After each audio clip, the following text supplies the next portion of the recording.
Journey with me through the emotional experience of love, devotion, and ultimate heartbreak in raising my son with significant disabilities.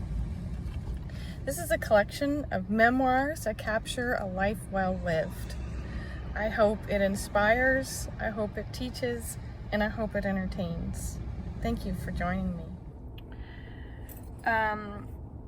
The topic of accessible transportation will come up a little bit later, but another topic of importance and again hopefully for discussion would be accessible housing. So when Danny was born, we lived 7 floors up in an apartment building. And so if you can imagine the logistics of a fragile, medically complex child. You've arrived home with a car full of groceries and bags. And there's not much chance of getting the child and the groceries up the stairs and into the apartment. And the challenge for me, and I know for many others, is I can't leave the baby in either location. It's too far away, I can't see him, he could stop breathing, any emergency could happen. And so it was always the challenge to get into the house if I had anything more than a bag along with Danny. So we lived there for a year. In addition to the challenges of getting in and out, there was also the challenge of space. So as his disabilities became more apparent during the first year, so did the need for equipment.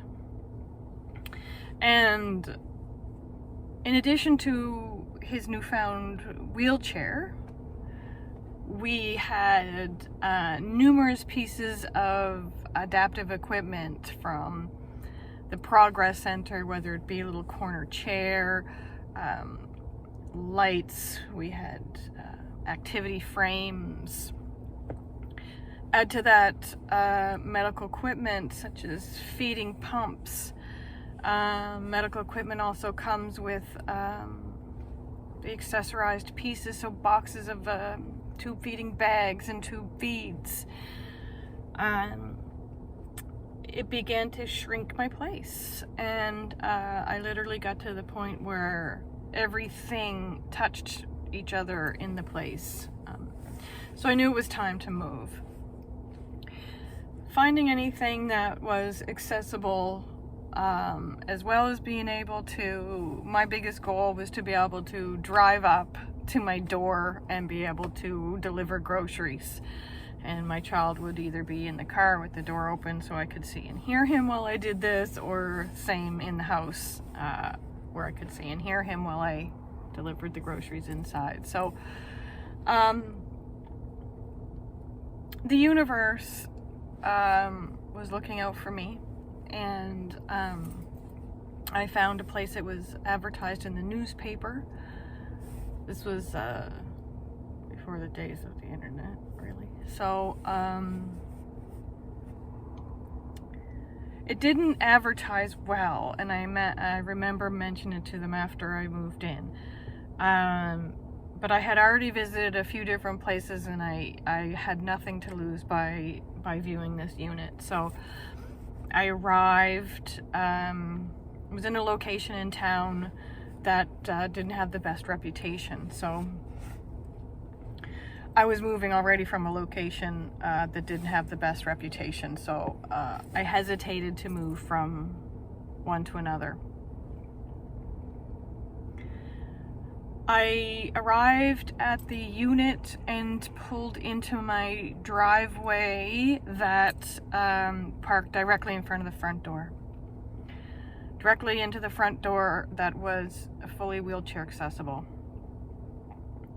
The lady who was showing me the unit at the time opens the front door, which was literally steps from the car. And I remember she says to me, "Oh," she opens the door, And this would be your elevator. That's the part that wasn't advertised. My elevator? Yeah, she said it takes you upstairs to your bedrooms. So it was a 3-bedroom, 2-bathroom, end townhouse with a fenced-in backyard. Minutes to the elementary school, which I could see down the road. It couldn't have been more perfect. And it was. We moved in March. Would have been March of 97. And we remained in that cooperative for 18 years. It was the most supportive, most welcoming, most accommodating, accessible location that I've ever lived in. Again, it was a housing cooperative. I maintained a role on the board of directors for the entire time that I lived there. I learned so much, and Danny was able to enjoy every inch of his home. Soon after I moved in, I had a lift installed. Another story of how that lift came to be. I'll talk about that in a future video. So everything from his hygiene to his entertainment, getting out and about, going out to the backyard, everything was made incredibly easy and as normal as possible. And I have to say, housing accessibility was one of the single greatest factors in our successful life. I think more needs to be put on how important that is.